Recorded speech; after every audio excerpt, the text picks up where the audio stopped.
വാർത്തകൾ തുടരുന്നു. റമളാൻ നോമ്പുതുറയുടെ പ്രധാന വിഭവങ്ങളിലൊന്നാണ് ജീരകക്കഞ്ഞി. 3 പതിറ്റാണ്ടായ റമളാൻ മാസത്തിൽ ജീരകക്കഞ്ഞി സൗജന്യമായി വിതരണം ചെയ്യുകയാണ് തൃശൂർ കയ്പമംഗലം ചളിങ്ങാട് നുസ്രത്തുൽ അനാം ചാരിറ്റബിൾ ട്രസ്റ്റ്. ജാതി മതഭേദമന്യേ 500ഓളം പേരാണ് കഞ്ഞി വാങ്ങാൻ ചളിങ്ങാടെത്തുന്നത്.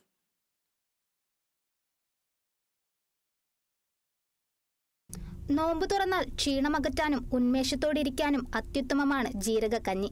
അരി, നാളികേരം, മഞ്ഞൾപ്പൊടി, ഉലുവ, ചെറിയ ഉള്ളി, മല്ലിപ്പൊടി, നല്ല ജീരകം, വെളുത്തുള്ളി എന്നിവ കൃത്യമായ അളവിൽ ചേർത്തുണ്ടാക്കുന്ന ജീരകക്കഞ്ഞി നോമ്പുകഞ്ഞി എന്ന പേരിലും ചിലയിടങ്ങളിൽ അറിയപ്പെടുന്നുണ്ട്. 75 കിലോ അരിയുടെ കഞ്ഞിയാണ് ദിവസവും ഇവിടെ വിതരണം ചെയ്യുന്നത്. 25 വർഷത്തോളമായി ചളിങ്ങാട് സ്വദേശി ഷെഫീഖാണ് ഇവിടെ കഞ്ഞി തയ്യാറാക്കുന്നത്. രാവിലെ 6 മണിക്ക് തന്നെ കഞ്ഞി തയ്യാറാക്കാനുള്ള ഒരുക്കങ്ങൾ തുടങ്ങും. പരമാവധി 5 മണിക്കൂറാണ് പാചകം ചെയ്യുന്നതിനുള്ള സമയം. കാലത്ത് ഞങ്ങൾ 6 മണിക്ക് വരും. 6 മണിക്ക് എന്നിട്ട് 12 മണിയാകുമ്പോഴത്തേനും നമ്മളെ പരിപാടി അവസാനിക്കും. ജീരകക്കഞ്ഞി ശരീരത്തിന് നല്ലതാണ്. അസുഖങ്ങളൊന്നും ഉണ്ടാവില്ല. എല്ലാവർക്കും നല്ല കാര്യങ്ങൾ ഇത് കുടിക്കാനൊക്കെ.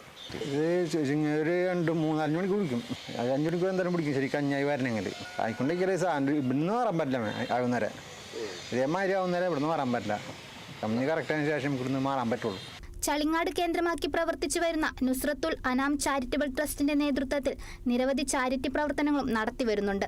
കോവിഡ് കാലത്തൊഴികെ ബാക്കി നോമ്പ് കാലത്തെല്ലാം ജീരകക്കഞ്ഞി മുടക്കമില്ലാതെ വിതരണം ചെയ്യാൻ സാധിച്ചിട്ടുണ്ടെന്ന് ഭാരവാഹികൾ പറഞ്ഞു. 29 വർഷമായിട്ടുണ്ട് നമ്മുടെ ഈ ജീരകക്കഞ്ഞി വിതരണം ചെയ്യുന്നത്.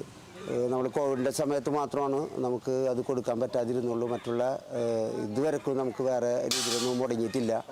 നമ്മുടെ ഈ ഒരു 5-6 കിലോമീറ്റർ ഏരിയയിലുള്ള ജാതി മതഭേദമന്യേ രാഷ്ട്രഭേദമന്യേ എല്ലാവരും ആര് വന്നാലും നമ്മൾ ഈ കഞ്ഞി കൊടുക്കുന്നുണ്ട്.